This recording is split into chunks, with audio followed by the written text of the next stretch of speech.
আল্লাহ কোরআনে বারবার বলছেন মোমেন হও, মুসলিম হও, কিন্তু একবারও বলেননি আল্লামা হও, মাওলানা হও।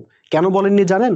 কারণ সমাজে শান্তি ও নিরাপত্তা কায়েমের জন্য আল্লাহর বিধানের আনুগত্য করা জরুরি, আল্লাহর বিধানের পণ্ডিত হওয়া জরুরি নয়।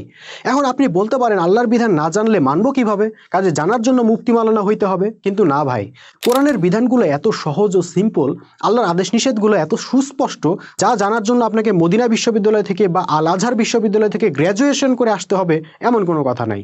আপনি যদি বাংলা পড়তে পারেন তাইলে কোরআনের একটা বঙ্গানুবাদ পড়েই জানতে পারবেন আল্লাহর হুকুমগুলো কি কি। এমনকি আপনি নিরক্ষর হলেও অসুবিধা নাই, এমন বহু মোবাইল অ্যাপ আছে, ইউটিউব চ্যানেল আছে যেটাতে কোরআনের বঙ্গানুবাদ পড়ে শোনানো হয়। আপনি নিজের কানেই শুনে নিতে পারবেন কি করা যাবে কি করা যাবে না, ব্যাস। এরপর আপনার জন্য যে কথা 15 বছর মাদ্রাসায় পড়া মুফতি সাহেবের জন্য একই কথা, অর্থাৎ আল্লাহর হুকুম তো জানলেন, কিন্তু মানবেন কিনা। ভাই মিথ্যা বলা যাবে না, এই বিধান জানতে কতক্ষণ লাগে? বড় জোর 1 মিনিট, কিন্তু মানতে গেলে দেখবেন কলিজা ফেটে যাবে। এমন বহু মানুষ আমরা সমাজে দেখি ভালো মতো আরবি পড়তে পারেন না, কিন্তু মুফতি মাওলানা তৈরি করাই যদি ইসলামের উদ্দেশ্য হইতো তাহলে রাসূল সাল্লাল্লাহু আলাইহি সাল্লাম মদিনায় মাদ্রাসা স্থাপন করে সাহাবীদেরকে মুফতি মাওলানা হিসেবে গড়ে তুলতেন। পীর, দরবেশ, সুফি, সাধক তৈরি করাই যদি ইসলামের উদ্দেশ্য হইতো তাহলে রাসূল সাল্লাল্লাহু আলাইহি সাল্লাম মদিনায় খানকা স্থাপন করে সাহাবীদেরকে নিয়ে গোল হয়ে বসে জিকির আজগার করতেন ও আধ্যাত্মিক সবক দিয়ে পীরে কামেল হিসেবে গড়ে তুলতেন। কিন্তু আমরা ইতিহাসে দেখি রাসূল সাল্লাল্লাহু আলাইহি সাল্লাম মুফতি মাওলানাও তৈরি করেন নাই, কামেল পীরও তৈরি করেন নাই। তিনি সাহাবীদেরকে নেতৃত্ব দিয়ে, প্রশিক্ষণ দিয়ে দুর্ধর্ষ যোদ্ধা হিসেবে গড়ে তুলেছিলেন। তারপর সেই যোদ্ধা সাহাবীরা অর্ধ পৃথিবীতে সংগ্রাম করে আল্লাহর হুকুম প্রতিষ্ঠা করেছিলেন এবং তার ফলে মানুষ দরজা খুলে ঘুমোতে পেরেছিল। একা একজন সুন্দরী যুবতী নারী রাতের অন্ধকারে নির্ভয়ে পথ চলতে পেরেছিল।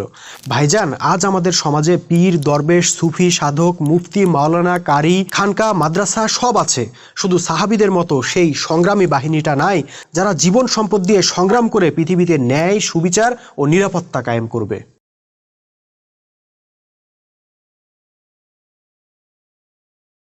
আমাদের সমাজে একটা ধারণা আছে নিজে ভালো হইলেই জগৎ ভালো। এই ধারণা ভুল, কারণ নিজে নিজে কখনোই ভালো হওয়া যায় না।